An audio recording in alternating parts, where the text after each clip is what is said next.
ধন্যবাদ মাননীয় একটু স্পিকার। একটু একটু ধৈর্য ধরেন, ওনার মাননীয় বক্তব্যটা স্পিকার, শেষ হোক। আমি একটু বসেন, আব্দুল বক্তব্যটা হামিদ শেষ হোক মাসুদ ওনার। এখানে দাঁড়িয়েছি নিপীড়িত, লাঞ্ছিত, বঞ্চিত মানুষের প্রতিনিধি হয়ে কথা বলতে। আমি এসেছি। ওনার বক্তব্য 6 মিনিট। মাননীয় স্পিকার, আমি বুঝতে পারছি না সময়গুলো কিভাবে বন্টন করা হয়। সরকার দলের হলো 8 মিনিট, বিরোধী দলের হলো 6 মিনিট, এভাবে তো কথা বলতে পারবো না। মাননীয় স্পিকার, পাশাপাশি আমি এই সংসদের সর্বকনিষ্ঠ এমপি, বাংলাদেশের ইতিহাসের সর্বকনিষ্ঠ এমপি। আমি এখানে দাঁড়িয়ে আপনারা যে জেনজির কথা বলেন, সেই জেনজির প্রতিনিধি হয়ে আমি সংসদে কথা বলতে আসছি। আপনি যদি বলেন যে জেনজিরা কি চাই, আমি বলছি জেনজিরা 72-এর সংবিধান আর চাই না। আপনি যদি বলেন জেনজিরা কি চাই, আমি বলতে এসেছি জেনজিরা এটাই চাই, স্বাধীনতার 30 বছর পরে জন্ম নিয়ে আমার মতো যারা সন্তানরা রয়েছে তারা কেন ভোটাধিকার পাই নাই তার জবাব চাই। আমরা তো স্বাধীন বাংলাদেশে জন্ম নিয়েছি মাননীয় স্পিকার। আমাদের কি ভুল ছিল? আমরা তো নতুন মানচিত্র পেয়েছি, আমরা তো নতুন পতাকা পেয়েছি, আমরা নতুন সীমানা পেয়েছি। আমাদের পূর্বপুরুষরা 1971 সালে রক্ত দিয়ে আমাদের জন্য একটি নিরাপদ বাংলাদেশ গড়তে চেয়েছেন, কিন্তু আমরা কি সেই নিরাপদ বাংলাদেশ পেয়েছি? আমরা কি সেই নতুন বাংলাদেশ পেয়েছি? আমরা তো সেই নতুন বাংলাদেশ মাননীয় স্পিকার পাই নাই। 71-এ 30 লক্ষ মানুষ শহীদ হয়েছে, জীবন দিয়েছে, তাদের পরবর্তী সন্তানরা যেন নিরাপদ বাংলাদেশে ভোটাধিকার পায়, যেন রক্ষী বাহিনী না হয়, যেন ভোটাধিকার পায়, যেন আবার দুর্ভিক্ষ না হয়। কিন্তু আমরা কি দেখেছি? আমরা দেখেছি বাংলাদেশে দুর্ভিক্ষ হয়েছে। 1973 সালে ভোট চুরি হয়েছে। আমরা দেখেছি তার পরবর্তী সময়ে শহীদ প্রেসিডেন্ট জিয়াউর রহমান বাংলাদেশকে অর্থনৈতিকভাবে, রাজনৈতিকভাবে, গণতান্ত্রিকভাবে বাংলাদেশকে পুনরুদ্ধার করার জন্য উনি অটল ভূমিকা রেখেছেন। উনি আমার দ্বীপ হাতিয়াতে 3 বার গিয়েছেন। আমি যেদিকে তাকিয়েছি, আমার এই বেড়িবাঁধ কে করে দিয়েছে? মেজর জিয়াউর রহমান। আমার এই খালকে খনন করে দিয়ে গেছে মেজর জিয়াউর রহমান।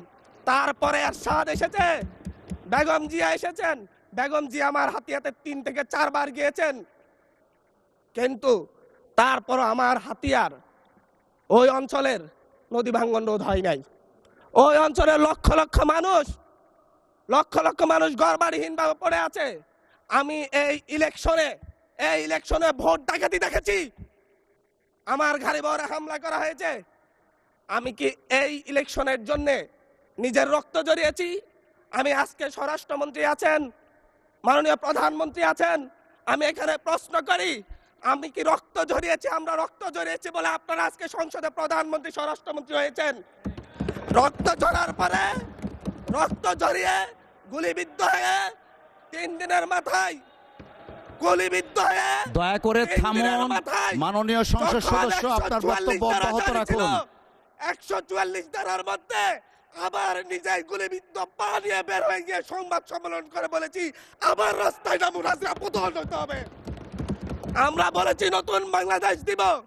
আমরা নতুন বাংলাদেশ আবার প্রতারণার রাজনীতি দেখতে চাই না, প্রবঞ্চনার রাজনীতি দেখতে চাই না। যেই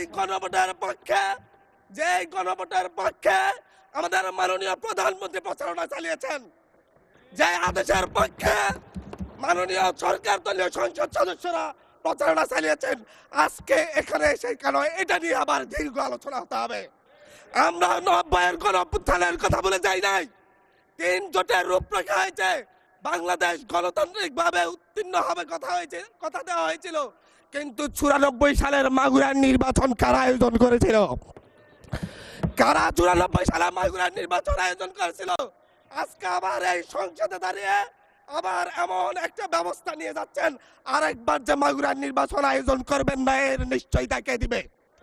এর নিশ্চয়তা কে দিবে? আমি আমার সবচাইতে কম বয়সী প্রার্থী হিসেবে নিজের প্রার্থীটা জমা দিয়ে এলাকায় গিয়েছি প্রচারণা করতে। 3বার হামলা শিকার হতে হয়েছে। আমি সংসদ সদস্য হিসেবে এলাকায় গিয়েছি, সেই জায়গায় আমার উপর হামলা করেছে, সরাসরি ভিডিওতে দেখা গিয়েছে। অস্ত্র নিয়ে, দেশীয় অস্ত্র নিয়ে আমাকে কোপাতে আসা হয়েছে। তারা কারা? ওরা তো তারাই যাদের প্রত্যেকের হাতে বিএনপি দলীয় নেতা কর্মীদের রক্ত লেগে আছে, প্রাণ লেগে আছে। এই বিশ্বাসঘাতকতা মাননীয় স্পিকার, এই রাষ্ট্র আর সইবে না। আপনারাও সইতে পারবেন না। বিশ্বাসঘাতকতার মূল্য এই দেশে আবার দিতে হবে আপনাদেরকে। আপনারা যারা আপনাদের ভাইদের রক্ত জড়িয়েছে, খুন করেছে, খুনের মামলা আছে, তাদেরকে আবার পুনর্বাসিত করে আমাদেরকে খুন করার জন্য লেলিয়ে দিচ্ছেন। চট্টগ্রাম থেকে এক সাংগঠনিক নেতাকে পাঠিয়েছে অস্ত্র সহ আমাদের লোকজনের উপর হামলা করতে। ভোটের দিন সকালবেলা থেকে প্রত্যেকটা ভোট কেন্দ্রে অস্ত্র দিয়ে মহড়া দিয়েছে। 30টা ভোট কেন্দ্রে এনসিপির প্রার্থী, বিএনপি দুজন বিদ্রোহী প্রার্থী সহ কারো এজেন্টকে ঢুকতে দেওয়া হয় নাই। এটার জন্য কি আমরা আমাদের রক্ত জড়িয়েছি? মাননীয় স্পিকার, ইলেকশনের একদিন পরে আমাকে আর 1 মিনিট বাড়িয়ে দিবেন মাননীয় স্পিকার, 1টা মিনিট। মাননীয় স্পিকার, ইলেকশনের পর দিন এক নারী অভিযোগ করেছেন, এক নিরীহ নারী, ওনাকে ধর্ষণ করা হয়েছে শুধুমাত্র শাপলাগুড়িতে ভোট দেওয়ার কারণে। 1 ঘন্টার মধ্যে এক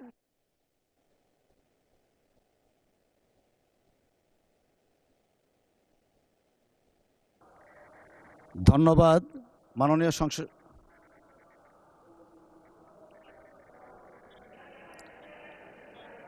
আচ্ছা ঠিক আছে, 1 মিনিটের মধ্যে সংক্ষিপ্ত শেষ করবেন, 1 মিনিট।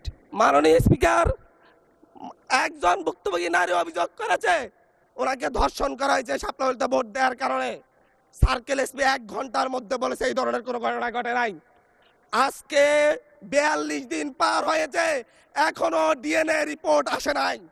মামলা নিতে 3 দিন দেরি হয়েছে। সিভিল সার্জন অফিস তদন্ত কমিটি করে দিয়েছে, তদন্ত কমিটির রিপোর্ট জমা দিয়েছে। ভুক্তভোগী নারী জানে না তার তদন্ত রিপোর্ট কি এসেছে। এই ভয়াবহ পরিবেশ তৈরি কারা করছে?